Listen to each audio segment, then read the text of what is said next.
ಕೇಂದ್ರ ಹ್ಮ್ ಸರ್ಕಾರ ಬೊಟ್ಟು ಮಾಡ್ತಿದೆ. ಕೇಂದ್ರ ಸರ್ಕಾರದ ಜೊತೆಗೆ ಬಟ್ ಮಾಡೋಕ್ಕಾಗಲ್ಲ.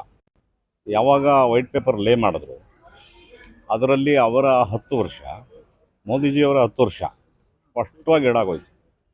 ನಿಮಗೆ ಕರ್ನಾಟಕದಲ್ಲಿ ಈ ಇದ್ದಂಥ ಏನು ಬಜೆಟ್ ಇತ್ತು, U P A budget into 3 times ಅಲ್ಲ 4 ಟೈಮ್ಸ್ ಆಗಿದೆ. ಇಲ್ಲಿ ನಿಮಗೇನಾಗಿದೆ, ಒಂದು ಬಜೆಟನ್ನು ಹ್ಯಾಂಡ್ಲ್ ಮಾಡೋದಿದೆಯಲ್ಲ, ಜಸ್ಟ್ ಲೈಕು ಮನೆಯ ಹಿರಿಯರು ಒಂದು ಸಂಬಳ ಬಂದಾಗ ರೇಷನ್ಗಿಷ್ಟು, ಎಲೆಕ್ಟ್ರಿಕ್ಗಿಷ್ಟು, ಮತ್ತು ಮಕ್ಕಳ ಫೀಸ್ಗಿಷ್ಟು ಅಂತ ಒಂದು ಪ್ಲಾನಿಂಗ್ ಇರುತ್ತೆ. That's called budget. ನಮ್ಮ ರಾಜ್ಯ ಸರ್ಕಾರವೂ ಅದು ಮಾಡಬೇಕಾಗಿದೆ. ಈಗ ನನಗೆ ಇರುವಂಥ ಹಣದಲ್ಲಿ ನಾನು ಇಷ್ಟು ಕೆಲಸವನ್ನು ಇದಕ್ಕೆ ಉಪಯೋಗಿಸ್ತೀನಿ, ಡೆವಲಪ್ಮೆಂಟ್ಗೆ ಇಷ್ಟು ಹಾಕ್ತೀನಿ, ಸಂಬಳಕ್ಕೆ ಇಷ್ಟು ಕೊಡ್ತೀನಿ, ರಾಜ್ಯ ಸರ್ಕಾರದ ಬಡ್ಡಿಗೆ ಇಷ್ಟು ಕೊಡ್ತೀನಿ ಅಂತ ಇತ್ತು. ಇವಾಗ ನೀವು ಅಧಿಕಾರಕ್ಕೆ ಬರಬೇಕು ಅಂತ ಇಮಿಡಿಯೇಟಾಗಿ ನಾವು ಫ್ರೀ ಬೀಸ್ ಕೊಡ್ತೀವಿ ನಿಮಗೆ, ಯಾವ ಯಥಾತಥವಾ ಏನೇನೋ ಅನೌನ್ಸ್ಮೆಂಟ್ಗಳೆಲ್ಲ ಮಾಡಿದಾಗ ಇದು ಅವ್ರು ನಡೆಸೋದಕ್ಕೆ ಒಂದು 4-5 ತಿಂಗಳು ಸಾಕಾಗುತ್ತೆ, ಮುಂದಕ್ಕೆ ಸಾಕೋಗಲ್ಲ. ಆಗ ಅವ್ರಿಗೆ ಏನಾಗ್ತದೆ, ಅಪ್ಪನ ಆಗ್ತದೆ, ನಡೆಸೋಕ್ಕಾಗ್ತಾ ಇಲ್ಲ, ನಾವೇನು ಮಾಡಬೇಕು ಅಂದಾಗ ನೇರವಾಗಿ ಕೇಂದ್ರ ಸರ್ಕಾರದ ಮೇಲೆ ಬಿಟ್ಟು ತೋರಿಸ್ಬಿಡೋದು. ಅಂದರೆ ನಾವು ತಪ್ಪಿಸ್ಕೊಳೋದು ಅಂತ. ಅದು ಎಸ್ಕೇಪ್ ಯಂತ್ರ ತಂತ್ರ. ಆ ಥರ ಜನರು ಬುದ್ಧಿವಂತರಿದ್ದಾರೆ. ಮೋದಿಜಿಯವ್ರ ಮೇಲೆ ಈ ರಾಷ್ಟ್ರದಲ್ಲಿ, ಅಂತಾರಾಷ್ಟ್ರೀಯ ಮಟ್ಟದಲ್ಲಿ ಭಾಳ ವಿಶೇಷವಾದಂಥ ನಂಬಿಕೆ ಇದೆ. ಮೋದಿಜಿಯವರ ಒಂದು ಕಮಿಟ್ಮೆಂಟ್ ಏನು ಅಂದರೆ, ಮೊನ್ನೆ ಕತಾರಲ್ಲಿ 8 ಜನಕ್ಕೆ ಹ್ಯಾಂಗ್ ಮಾಡುವಂಥ ಆರ್ಡ್ರ್ ಇದ್ದಾಗ ಆ ರಾಷ್ಟ್ರದಲ್ಲಿ ಯಾವುದೇ ಕಾರಣಕ್ಕೂ ಕೂಡ ಬೇರೆ ಯಾರ ಹಸ್ತಕ್ಷೇಪವೂ ಇಲ್ಲ. They don't forgive. ಅಂಥದ್ರಲ್ಲಿ ನನ್ನ ಒಬ್ಬ ಭಾರತೀಯನ ನಾನು ಉಳಿಸ್ಕೋಬೇಕು ಅಂತೇಳಿ ಮೋದಿಜಿಯವರು ಮಾತಾಡಲಿಲ್ಲ, ಕೆಲಸ ಮಾಡಿದ್ರು. ಈಗ ಇವರು ಪ್ರಶ್ನೆಗಳು ಮಾಡ್ತಾರೆ, ನಿರುದ್ಯೋಗ ಸಮಸ್ಯೆ ಕಾಡ್ತಾ ಇದೆ ಅಂತ. ಇವತ್ತೇನು MOSಗಳು ಇವತ್ತೆಲ್ಲ ಸ್ಟಾರ್ಟಪ್ ಕಂಪನಿಗಳನ್ನ ಕೊಟ್ಟಿದ್ದಾರೆ, ಲಕ್ಷಾಂತರ, ಅದರಲ್ಲಿ 8 ಸೋ ಮೆನಿ ಪೀಪಲ್, ಎಷ್ಟು ಕೆಲಸಗಳು ಸಿಕ್ಕಿದ್ದಾವೆ.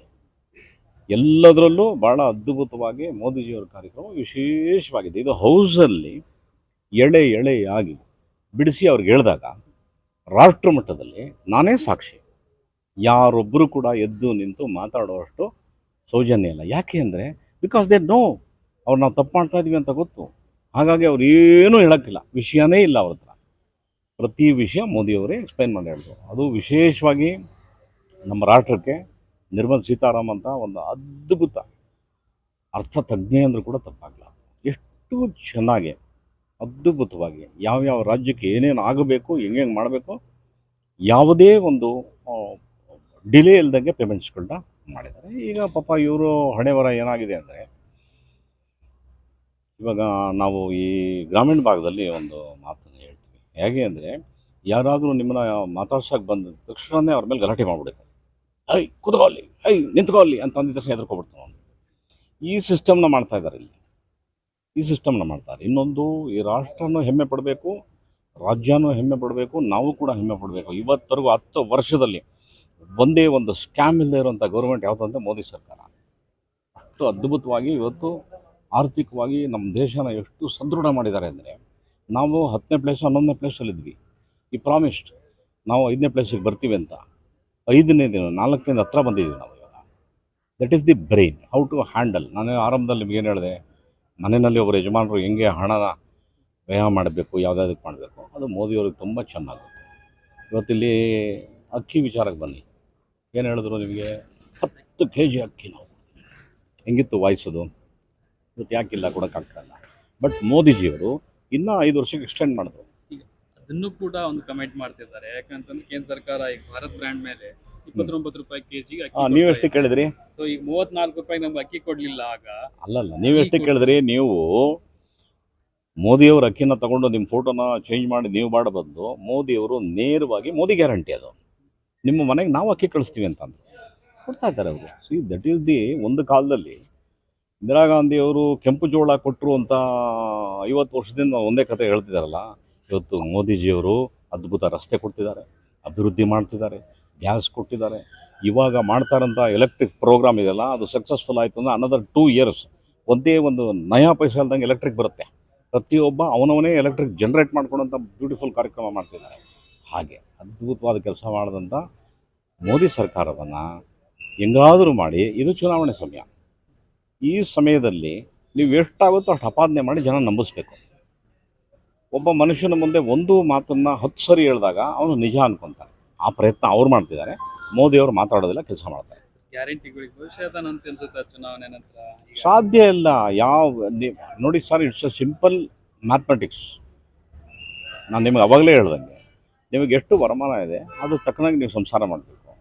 ನೀವು ವರಮಾನ ಇದ್ದಷ್ಟು ನೀವು ಮಾಡಬೇಕು. ನೀವೆಲ್ಲ ಫ್ರೀಯಾಗಿ ನಾನು ಕೊಡ್ತೀನಿ ಅಂತ ಹೇಳೋದಲ್ಲ. ಇವತ್ತು ನಾನು ಹೇಳ್ತೀನಿ, ಫ್ರೀ ಬಸ್ಗಳನ್ನ ಬಿಟ್ಟಿದ್ದಾರೆ. ಯಾರಿಗೆ ಕೊಡಬೇಕು ನೀವು? ವಯಸ್ಸಾದವ್ರಿಗೆ ಕೊಡಬೇಕು, ಓದೋ ಮಕ್ಕಳಿಗೆ ಕೊಡಬೇಕು.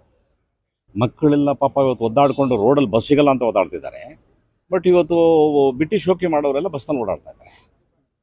That is the problem. ಅದಕ್ಕೆ ನಾನು ಬೆಸ್ಟ್ ಎಕ್ಸಾಂಪಲ್ ಇರೋದ್ರೆ, ನಾನು ಗ್ರಾಮದಿಂದ ಬರ್ತಾ ಇದ್ದೆ. ಒಂದು ಮಧ್ಯಭಾಗದಲ್ಲಿ ಯಾರೂ ಹೋಗದೇ ಇರೋಂಥ ಜಾಗದಲ್ಲಿ ತುಂಬ ಜನ ಇದ್ದರು. ನಾನು ಅವ್ರಿಗೆ ಕೇಳಿದೆ, ಏನು ಇಷ್ಟೊಂದು ಜನ ಬಂದಿರೋ, ಏನು ವಿಶೇಷ? ಅದೇ ಸರ್, ಬಸ್ ಬಿಟ್ಟವರಲ್ಲ, ಅದಕ್ಕೆ ಬಂದ್ಬಿಟ್ಟಿದ್ದೀವಿ ಅಂತ ಅಂದರು. ಇದರಿಂದ ಪ್ರಯೋಜನ ನಿಮಗೆ ಏನಾಯಿತು? ಅದೇ ಸರ್, ಫ್ರೀಯಾಗಿ ಎಲ್ಲ ಊರನ್ನು ನೋಡ್ಬೋದಲ್ವಾ, ಅದಕ್ಕೋಸ್ಕರ ಬಂದಿದ್ದೀವಿ ಅಂತ. ಇವ್ರು ಹಂಗೆ ಮಾಡಿದ್ದಾದರೆ, ನಾನು ಒಬ್ಬ ಕಾಮನ್ ಆಡಿಯನ್ಸ್ ಆಗಿ ನಾನು ಏನು ಅನ್ಕೊಂತೀನಿ, ಫ್ರೀ ಬಸ್ ಬಿಡ್ತೀರಾ ಬಿಡಿ. ಎಲ್ಲಿ ಬಿಡಬೇಕು ನೀವು? ಅದೇ ಊರಲ್ಲಿ, ಅದೇ ಸಿಟಿನಲ್ಲಿ, ಅಲ್ಲಿಂದ ಅಲ್ಲಿ ಕೆಲಸ ಮಾಡೋರು ಬಿಡಬೇಕು. ನೀವು ಇಡೀ ರಾಜ್ಯ ಫ್ರೀಯಾಗಿ ಓಡಾಡಿ ಅಂದಾಗ ಏನಾಗ್ತದೆ? ಅಲ್ಲೇ ಒಂದು ವರ್ಗ ಇರ್ತಾರೆ, ಅವರು ಅದೇ ಉದ್ಯೋಗ ಮಾಡ್ಕೊಂಡ್ಬಿಡ್ತಾರೆ. ಇವತ್ತು ಬಸ್ಗಳೆಲ್ಲ ಫ್ರೀ ಬಸ್ ಬಿಟ್ಟಿದ್ರಿ ನೀವು, ಎಲ್ಲಿದೆ ಬಸ್? ಇವತ್ತು ಅದೇ ಮೋದಿಯವರು ಗ್ರೀನ್ ಬಸ್ಗಳನ್ನ ಬಿಡ್ತಿದ್ದಾರೆ, ಪವರ್ ಇಲ್ದಿರೋ ಬಸ್ಗಳನ್ನ ಬಿಡ್ತಿದ್ದಾರೆ. ಅಂದ್ರೆ ಸರ್ಕಾರ ಒಂದು ಕಡೆಗೆ ಬಸ್ ಫ್ರೀ ಅಂತ ಹೇಳಿ ಇನ್ನೊಂದು ಕಡೆ ಬಸ್ಗಳನ್ನು ಕಡಿಮೆ ಮಾಡೋದ್ರ ಮೂಲಕ ಅದರ ಹೊರೆಯನ್ನು ತಗ್ಗಿಸುವಂಥ ಕೆಲಸ ಮಾಡ್ತಾ ಇದೆ. ಪ್ರತಿ ಒಬ್ಬರಿಗೂ ಗೊತ್ತಿದೆ ಸರ್. ಇವತ್ತು ಏನಂದರೆ, ನಿಮಗೆ ಸೋಷಿಯಲ್ ಮೀಡಿಯಾ, ನಿಮ್ಮ ಟಿ ವಿ ಮಾಧ್ಯಮ ಎಲ್ಲ ಪ್ರತಿಯೊಬ್ಬರು ದಿನ ಆಗು ಹೋಗುಗಳನ್ನ ಅರ್ಥ ಮಾಡ್ಕೊಳ್ಳೋಷ್ಟು ಕೆಪಾಸಿಟಿ ಇವತ್ತು ಜನಕ್ಕಿದೆ. ಚೆನ್ನಾಗಿ ಗೊತ್ತಿದೆ ಜನಕ್ಕೆ. ನೀವು ಕೊಟ್ಟಂಥ ಫ್ರೀ ಬೀಸಲ್ಲಿ ನೀವು ಹೊರೆನ ಹೊತ್ಬಿಟ್ಟಿದ್ದೀರಿ ಜಾಸ್ತಿ. ಇವಾಗ ನಿಮ್ಗೆ ಇರೋದು ಒಂದೇ ದಾರಿ ಏನಂದರೆ, ಬರ ಬಂದ್ಬಿಟ್ಟಿದೆ, ನಮಗೆ ದುಡ್ಡು ಕೊಟ್ಬಿಡಿ, ಎಸ್ಕೇಪ್ ಆಗ್ಬಿಡೋಣ, ಈ ವರ್ಷ ಎಲೆಕ್ಷನ್ ಇದೆ, ಒಳ್ಳೆಯ ಹೆಸರು ತೊಗೊಂಬಿಡೋಣ. ಆಗೋದಿಲ್ಲ. ಯಾವುದೇ ಕಾರಣಕ್ಕೂ ಜನ ಒಪ್ಪೋದು ಇಲ್ಲ. ಮೋದಿಯವರು ಅಷ್ಟು ಒಪ್ಪಿದ್ದಾರೆ. ಮೋದಿಯವರು ಬರ್ತಾರೆ. ಬಂದ ಮೇಲೆ ಮುಂದೆ ಎಲ್ಲವೂ ಅಯೋಮಯ. ಓಂ ನಮಃ ಶಿವಾಯ. ಸರ್, ಮಂಗಳೂರು ಸಂತ ಜಲಸ ಸ್ಕೂಲ್ನಲ್ಲಿ